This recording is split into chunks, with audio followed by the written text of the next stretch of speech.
Good morning, everyone. Welcome to Sports Shorts Daily. Ronnie Rants alongside TK, Tommy Chrysan. TK joining us over at Tremonti's Meat and Seafood in Baton Rouge, right over by Parkview Baptist off Jefferson Highway near Airline Highway.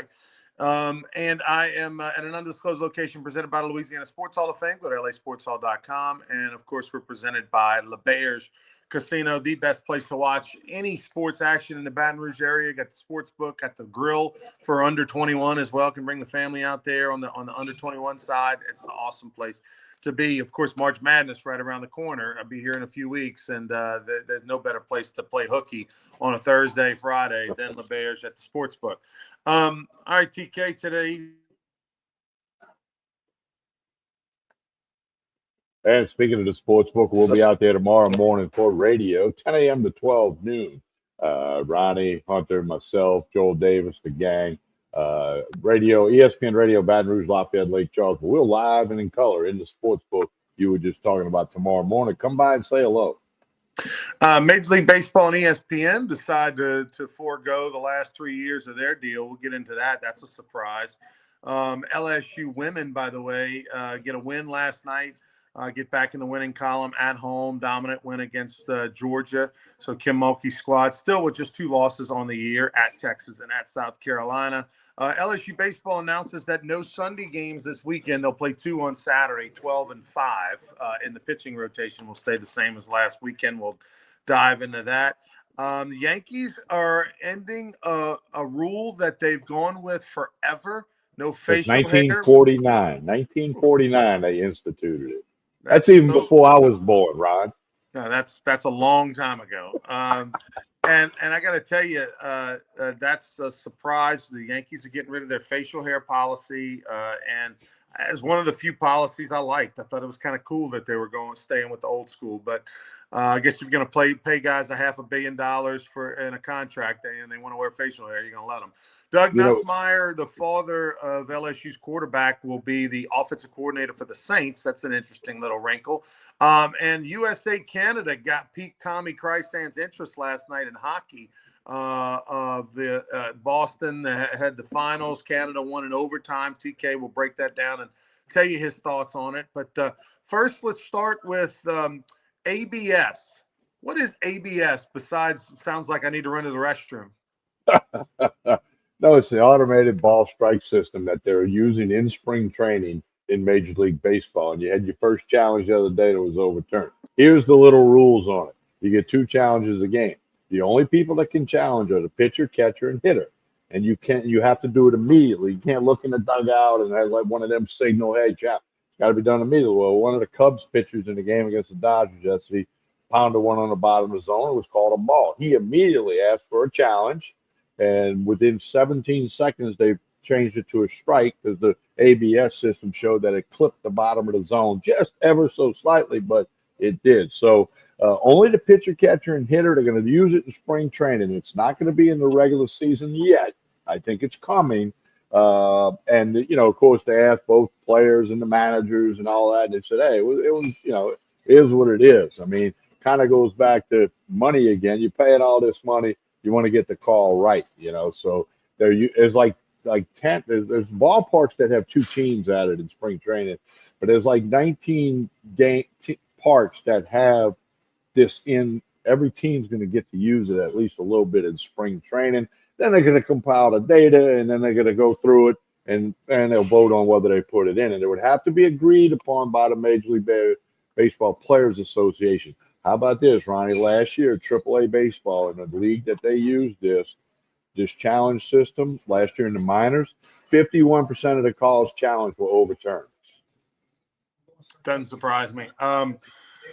Let me ask you this, TK. Right now, the rule is that each team gets to use to challenge twice per game. Okay. What about if you challenge twice and you're correct? Do you get to keep your challenges? Yes, but you don't get any additionals if the game goes extra innings. Okay. So if you expire them, and then you get. Go ahead. As long as you're correct, you can keep challenging. You can challenge 1 million times in a game. Right. As long as you're correct. Yeah, and then there'll be strategy in there. Like, do you want to challenge in the second inning of a nothing game? Maybe not. for the eighth inning game. The ball, is it ball four or not? Eighth inning of a tight game. So it's kind of like the challenge in the NFL is a time when you maybe go, hey, we don't need to waste that right now. It's a work in progress. It may get tweaked as you go forward, but it's kind of historical because they've talked about this for years. It's been in the minor leagues, and that was the testing ground.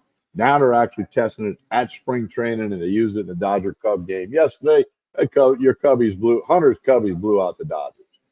Well, the thing is that I think coaches when it gets to the major leagues, which I assume it'll be next year, the year after, then you'll have managers saying, "Hey, look, if you're going to challenge, you better be 100% right. You better be convinced that ball's a strike or that guy was, or something like that, right?" But I do like the idea that, hey, I challenge it. I'm correct. I get to keep my challenge. I get to keep going. Well, and the thing I don't know, that the only wrinkle, if you will, is it must be done immediately. What's the definition of immediately? That's not defined, It's and open for interpretation. it has to be the pitcher, catcher, or batter. So like I mentioned a minute ago, you can't peek in the dugout and have somebody go, "Hey, challenge that," or the second baseman can't say, "Hey, I want to challenge that." It's got to be an immediate reaction by the pitcher, catcher, or hitter.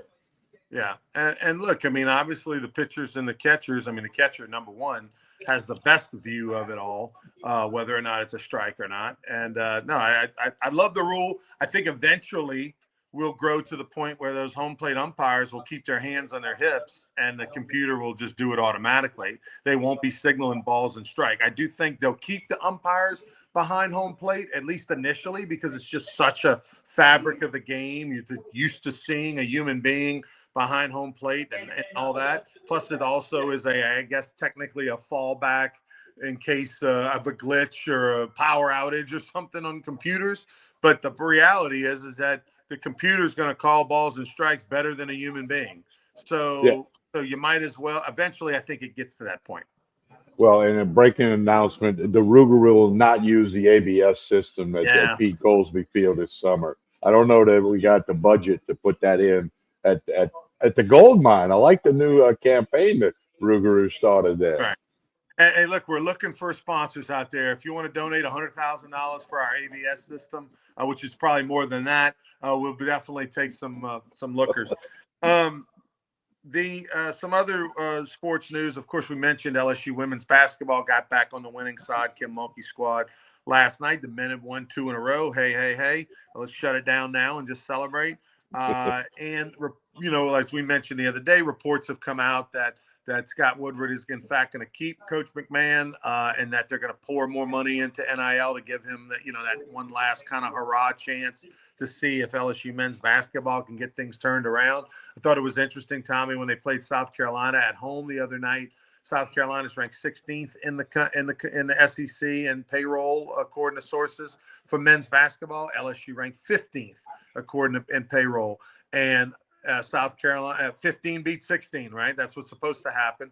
And South Carolina had 8 players from the state of South Carolina, which is a telltale sign that they have no money. Because if you had NIL money, you wouldn't be so local heavy. You'd be going nationally. And here's the way it works. I explained this to some friends at lunch yesterday. If you have the highest NIL payroll, it doesn't guarantee that you're going to win. Okay, we know that from professional sports, and college is now professional. But if you have the 15th or 16th highest NIL, it's going to guarantee that you're going to be at the bottom or very close to the bottom. So that's how you can slice that up.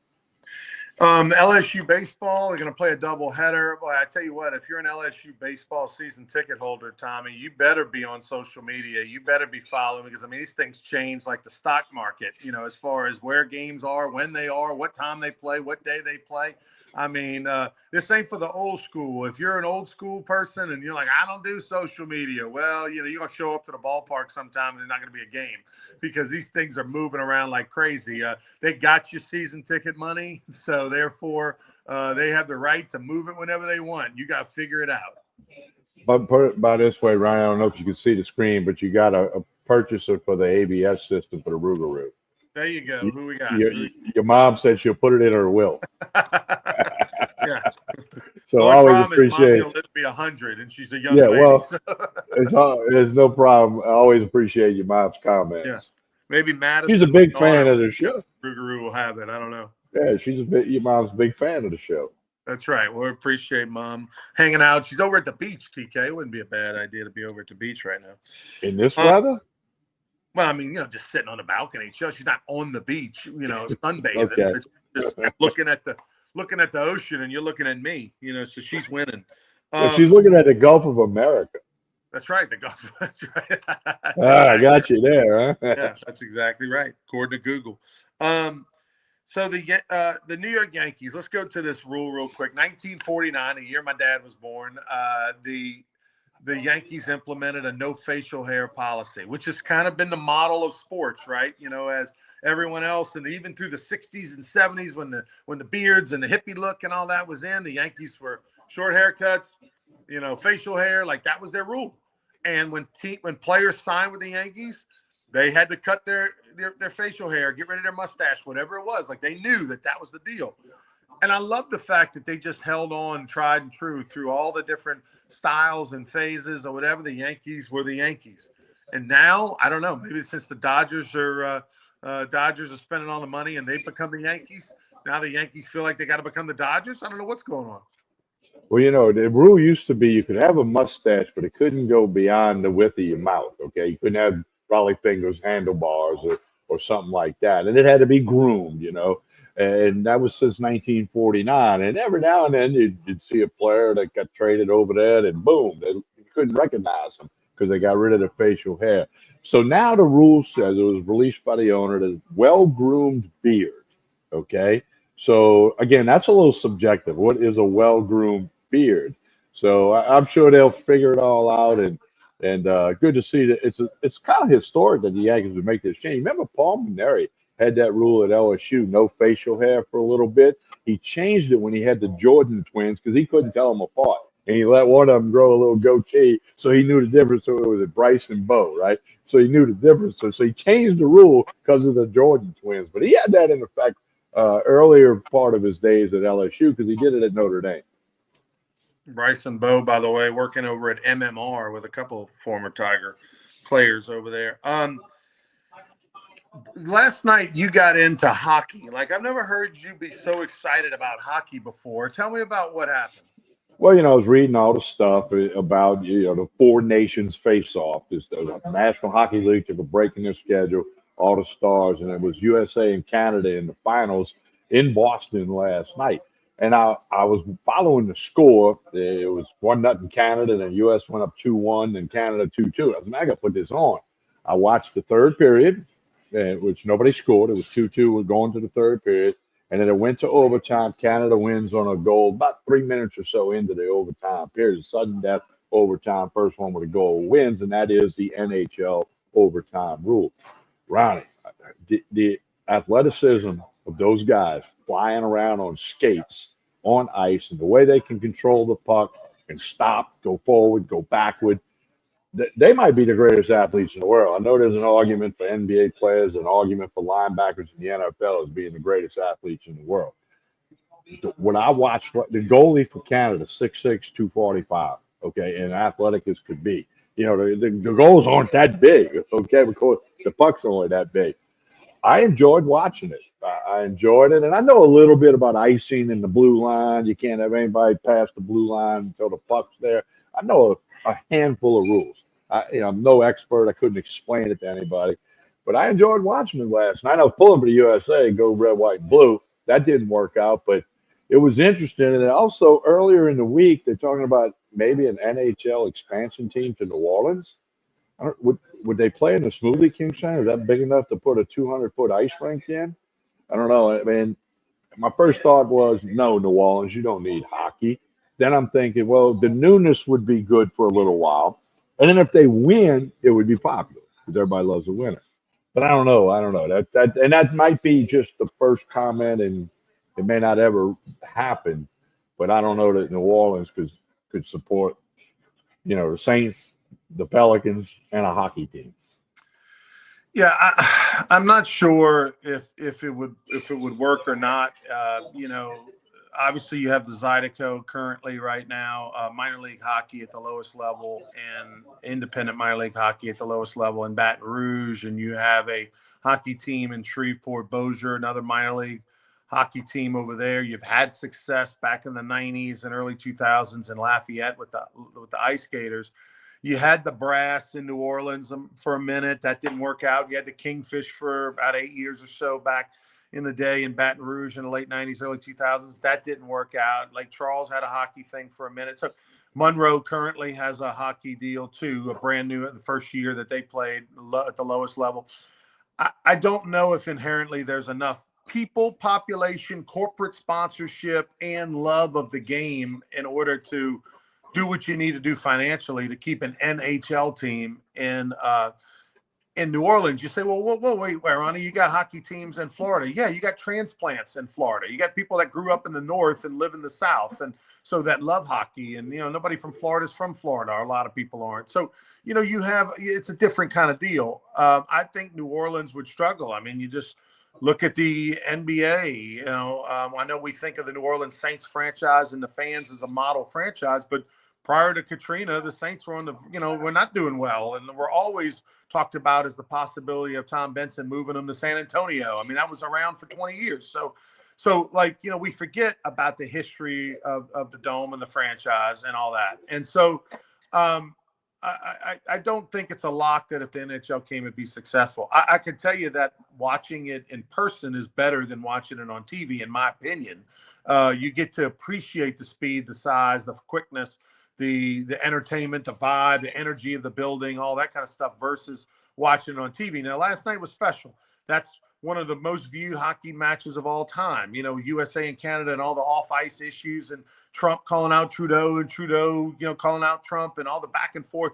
That gave that match, that game, more juice than it even normally would have had. And so therefore, people like yourself watched it. But I don't think that it would work in New Orleans. Prove me wrong. Love to see a major sports franchise in New Orleans, another one, but I just don't believe in it. You hit the nail on the head. The corporate sponsorships, season ticket holders / would the money work? And then are guys going to want to? There's talk that people don't want to go play for the Pelicans because of New Orleans. And would that happen with hockey? I mean, the Saints are, they got their claws dug in. They're not going nowhere. And we'll see. I don't think it would. My initial reaction is it wouldn't work. Speaking of the Saints, got a new OC. Sort of interesting. This had kind of been bannered about. Doug Nussmeier had been the quarterback coach for the Philadelphia Eagles. Obviously, their offensive coordinator came to be the head coach of the Saints. Bam, he got a promotion. He's been an OC before. Kind of neat that his son is 60 miles an hour away and LSU. I don't know if that'll help him play better. I don't know if that means that the Saints are the front runner to sign him. I don't know what all it means, but it's kind of a neat story. Yeah, Doug Nussmeier, Garrett's daddy, he played college ball at Idaho. He was on the Saints roster from '94 to '97 as a backup quarterback, and then he bounced around a couple of teams in the NFL as a backup before being done. He's coached all over the place, right? The Canadian Football League. He's coached college at numerous stops, lots of stops in the NFL. One of those guys whose resume, I always joke, some people remember Lynn Abney. His resume was like that. He changed like every other year for 25 years.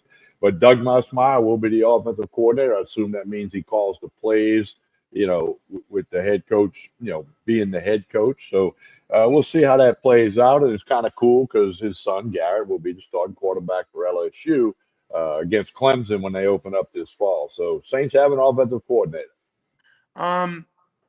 The MLB and ESPN are severing their relationship. This is a little bit shocking.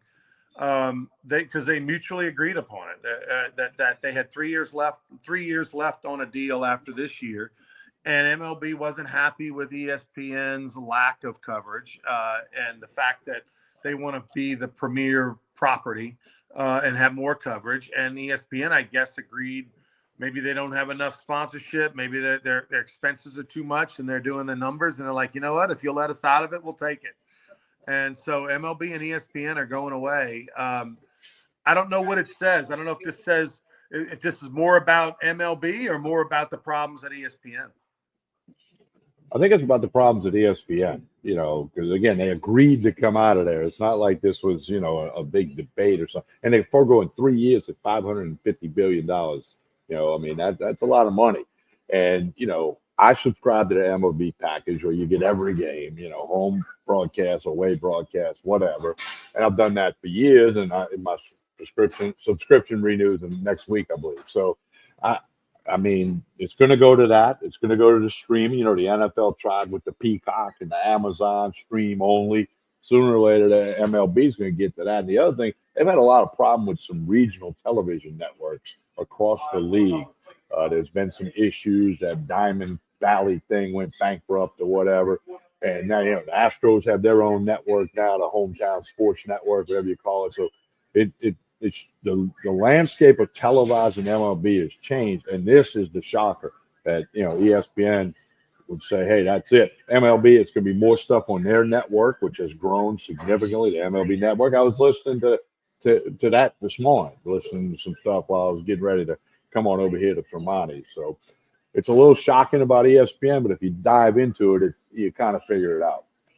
Well, here's the thing is that you mentioned on one hand, you got all these problems with MLB, with all these regional networks kind of struggling financially and dying. So why would they want to give up a sure thing revenue source?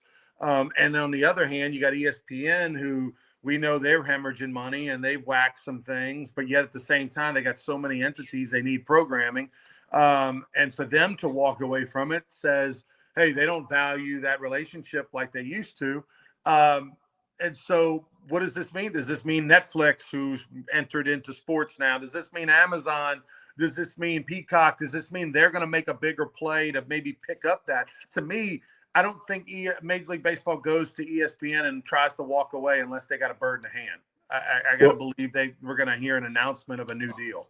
Well, and Apple has a thing too, like a Friday night MLB game where the only way you can watch it is if you're an Apple subscriber. So that's where the world's going. It's been doing this for like a decade now, slowly but surely into that direction. And that's what's happening with MLB. Hey, I got an right idea, now. Tommy. How about we just pay one price monthly to some entity so that I can get all the games on all the different apps? Oh, wait, that was cable. Now that's going away, and now I got to go slice it up individually. I mean, like, unbelievable! What a pain in the ass. It's like some. We had figured out the model. We had figured out the model that works and is the best model, and then now we're taking a step back and we're going backwards. We're going to look back on, man, remember the 90s and the 2000s, the early 2000s, how awesome that used to be. You used to be able to get all the channels for one price, and those days are gone, and they're forever. It obviously is. Well, the internet eliminated cable TV for all intents and purposes, okay? And I don't think it'll ever eliminate linear TV, but I think the face of linear TV is going to change. Here's what you're going to have, Ronnie. You're going to have it's going to go back to what it did in the 90s when I announced LSU basketball on cable TV, LSU Ole Miss, LSU Vanderbilt game. The game was recorded on like a Wednesday night, and it didn't air till Thursday night. That was back in the day, early days of the Pelican. And I was a play-by-play guy.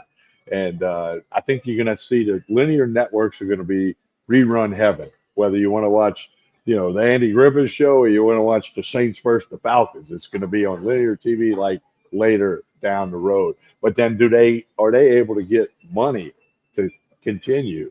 I think the news world and sports reruns and television reruns will all migrate to linear TV. Yeah, I don't know that I know the solution of what the future is for linear, but I definitely think there isn't much of one. All right, TK, tell us about Tremonti's as we get out of here.